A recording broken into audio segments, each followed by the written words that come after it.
Ayan, hello po mga Kalingap. Welcome back po to our channel. This is me, Kalingap Edu.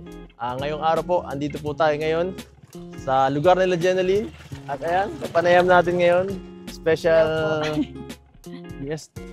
Matatapos na ang kanilang school year. So, ito, plano ko bisitahin isa-isa ang ating mga students at kamustahin sila kung anong mga nangyari at anong mga kumusta sila sa kanilang kung okay ba ang mga yung kanilang pag-aaral, kung ano ang grades, no?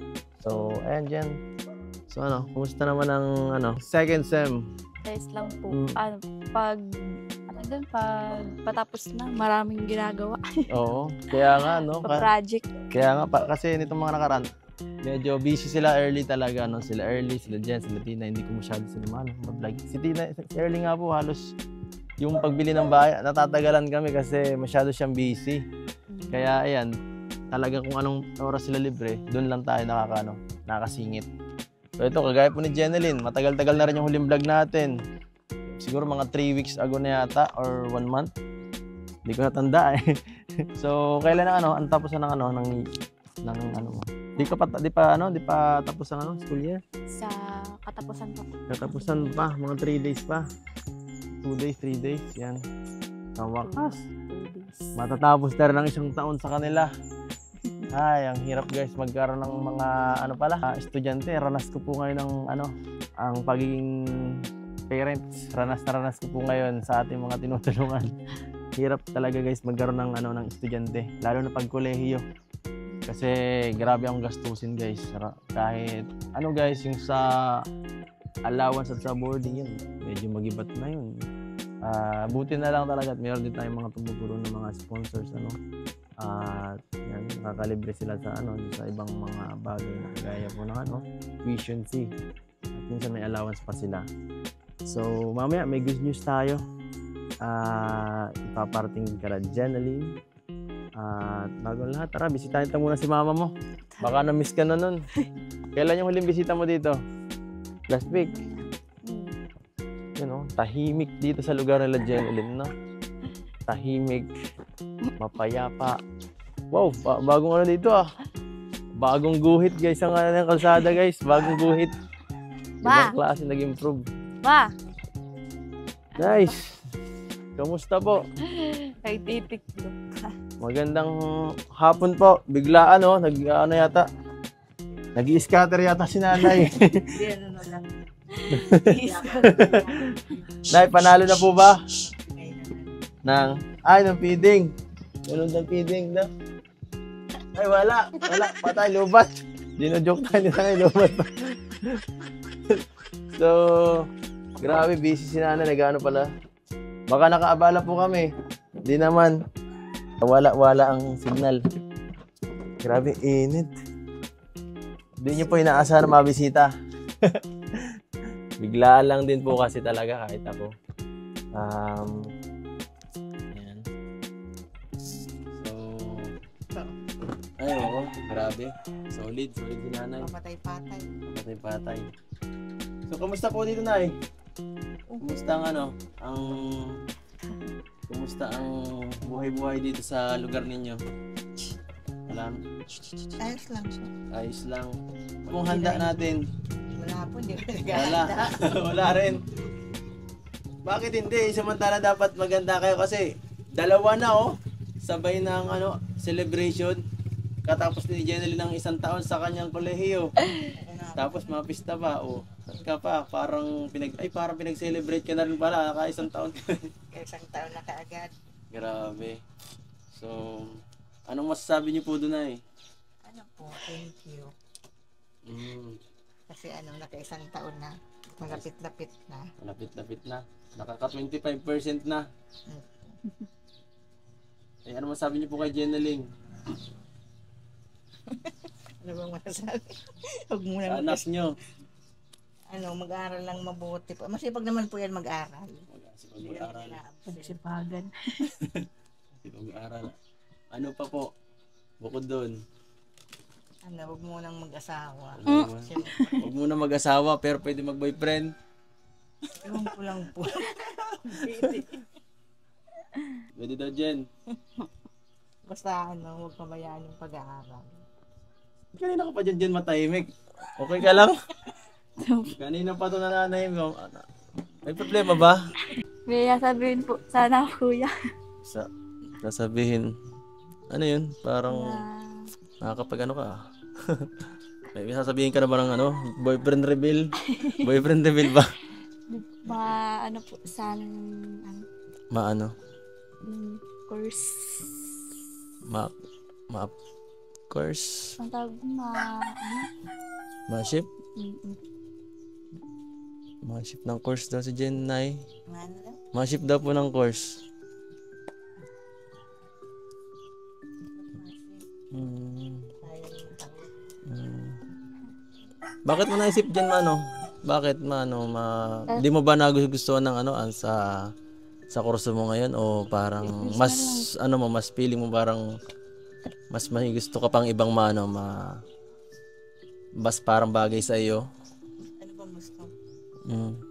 Anong gusto mo? Ano? Gaya na lang kay Ate Early. Oo. Ganun ba? So, paano yan pag ganun? Ano kasi, Tapos maano na po baga sa sa CNSC. ay, Sakaling malipat. May exam pa man? Kasi si kaklase ko ay siya ng letter Nag-ship. Na ganun. na papasa sa katapusan. May exam pag hindi Bakit? Pwede ba yan? Pag Pwede mo kaso magiging siya, parang ata. irregular. So, ano masabi niyo po na parang Wala po siya. bahala siya. Pero, Pero sayang yung sayang taon. Pero pag ganun po kasi, po ay, yung, paano yun sa sponsor po kasi ang problema, ang gusto po kasi ng sponsor, dapat desidido sila ay pag nag-ship. Sinabi kasi to ni Ma'am Maria Rexe sa kanya ni Kuelito. Kapag ganun, parang ayaw nila nung palipat-lipat kasi syempre, parang hindi desidido sa gusto talaga, parang ayaw nila ng ganun parang mahirap baga magpaaral at saka mahal. Lang naman po yan. Business ad. Kung ikaw po, papipiliin po na, okay lang o hindi? Or Hindi na po kasi sayang yung taon. sayang taon na. Yun nga rin Ikaw, Jen.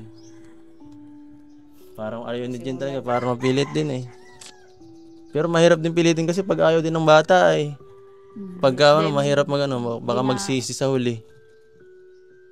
Kasi pag gusto mo man baga ma-enjoy ka man sa course mo. Pero pag Dati yun ang gusto niya. naidok na lang ako Ano yun, ako na lang niyan. Ako na lang utay-utay Mas mahihirapan lang ako nun pag ganun. Pag Okay mo na yan. Okay naman yung grades mo Nakita ko nga, ganda nga ng grades niya kanina. Pinakita niya sa akin. Halos ang average niya is magna 90, 89 yata yun. Okay naman. Okay Malipat naman. pa. Pang high honor yun Pang high honor na. Sayang din Sayang naman yung taon.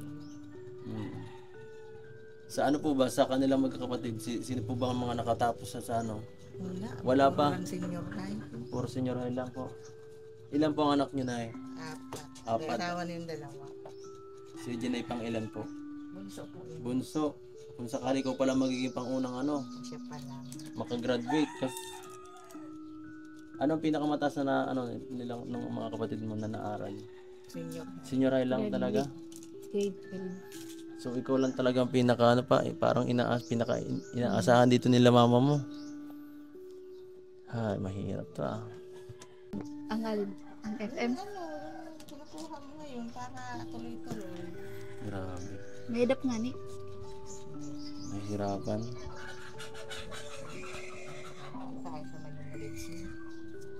Mahirapan daw po na Ano First year ka pa lang, nahihirapan ka na. Paano pa kaya pag fourth year? Ano Mo. Baka nagbubulakbol ka, Jen, ha? Baka nagbubulakbol kaya di ka nahihirapan ka. Hindi. Ano Bahala ka. Pag ganyan, ako. Nice. Paano to? Paano ba natin ito magagawa ng paraan? Wala kang bagsak. Wala Buwa, nga po. may ano ko, INC. May easy ka? Nani, hindi ako naka-report ay.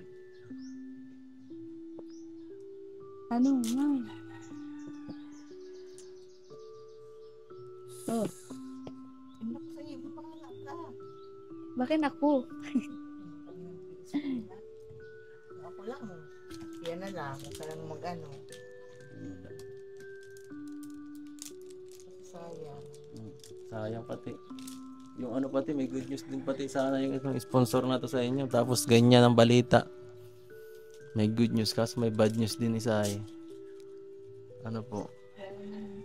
Kaso baka ma-disappoint pag nalaman to ng sponsor ay na ganito pala. Wala sinasabi sa akin na ano, Na ano po? na malipat. Wala. Muna lang, Anita.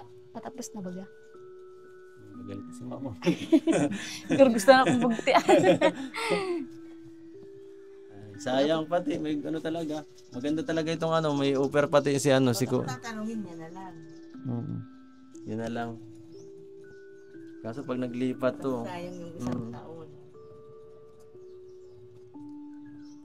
may good Dahil man sayang, tama ano man. Second kaso, ano, irregular na. Ito mawawala ang sponsor mo to, Jen. Ang ganda pa naman ang offer nito ni Kuya Lito. Kasi may ano siya, may plano siya dito sa inyo. Sa inyong ano. Ano, So, may good news at bad news. May good news at bad news sa ako ngayon. Anong gusto niyo unahin ko po? ang ano, May ano tayo, meron bad tong news muna. may good news at bad news tayo eh. Bad news muna. Ang palubag-lubang ano, huri. Ano ma? Bad news? Sa mama mo gusto daw, oo. Bahala ka, hindi ikaw magdesisyon, bahala ka. Pagka po man tatanungin, ayaw mo naman. Ayan na lang. So ito po mga kalingap. So yun, sila na muna ano na yun, mamaya na lang pag-usapan na lang, mag-away na lang sila mamaya pag alis ko. So ito po, bago ang lahat, may sasabihin muna akong ano, masamang balita kay nanay. Nay, wag po kayo magagalit kasi si ano po, si Jenaline ay pinaprank po kayo ni Jenaline. So prank lang po. Sa prank! Joke lang po yun, Nay. Gusto na ako pudot ni mama pag nagtahid ako sa iya. Kasi nung tataas naman ng rin, sabihin malipat. Joke lang po yun. Saka, yan, ang good news po, parito po kayo na, mamaya nyo na muna siguro anuhin. Halik po kayo, dito po muna kayo, labas muna tayo. Kasi, samahan nyo muna po ako dito. Ito po naman yung isa pang, yung good news na sinasabi ko kanina pa kay Jenaline. So, nitong nakaraan baga po, nung naalala nyo, nung nagbisita ako dito sa inyong ano, sa bahay nyo. Wala ko nun. Oo, wala si nanay doon. Nasa malayo yata itong lugar. O nagmamarites. Hindi mo wala ko nagamot sa basod. So, dito po may nakita ako dito eh. Dito, nung bumisita ako, nakita ko po yung CR nila dito. Dito. Hindi lang walang bubong. Ano talaga, sirang-sira po talaga tapos hindi parang nakakaawa naman sila Jenny kung ma-CR sila ng ganito. Babait pati sila halos dito mga anak ni nanay. Tapos ganito ang ano nila. So, ang sabi po ni Kuya Lito nitong nakaraan, gusto niya po sanang pagawa itong nila, likuran. So, ayan. Dito po, pakita mo nga Melvin to. Ito yung CR nila. Hindi po kasi, ang CR dito nila nanay, hindi konektado sa likod. So, ang gusto sanang kahit ipasimento dito, ipatuloy dito, tapos para medyo mas maganda. So, paano sana nay? Kung papaano yan, ipapahalo blocks natin yan, para mas gumanda. Para hindi na kayo mahirap para palabas-labas o makisiyar sa kabilang bahay. Dito po ba kayo naliligo? Diyan? Diyan talaga kayo naliligo? Diyan po.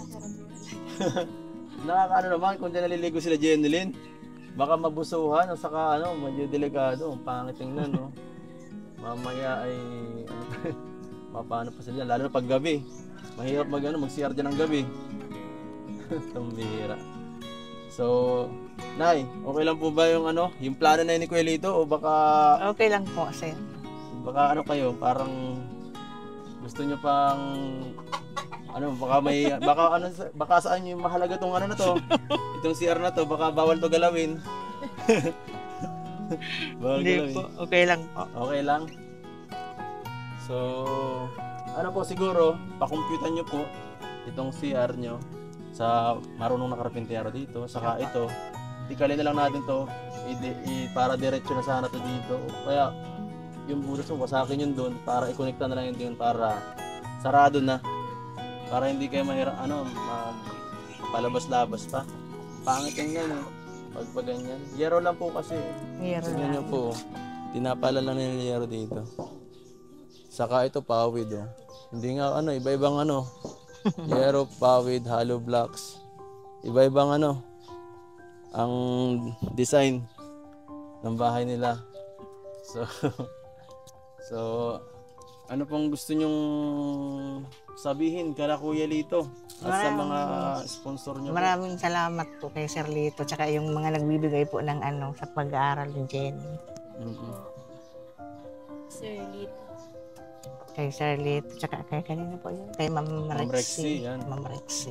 Mga solid talagang na sponsor na patuloy magtulong hanggang ngayon. Isang taon na po. Isang taon na natin pinapaaral si Jeneline, dire-diretso. Malapit-lapit na. At 3 taon na lang makaka-graduate. At masusuportahan na siguro niya si nanay niya pag nagkataon. Yun ang maganda pag napatapos natin to. At ikaw, Jen, baka may gusto ka pang may gusto ka pang sabihin kay mama mo.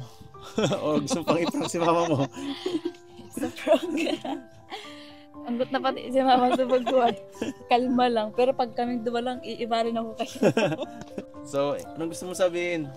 Po, thank you po kay Sir Lito tas kay Ma'am Rexy po sa papayos po ng likuran namin. Tas kay Ma'am Rexy po sa sponsor po para po sa tuition. Thank you po. Opo, at syempre sa lahat din ng bukod Sa sa lahat po kanila. ng mga supporters ng Kalingap tas sa viewers po. Oo.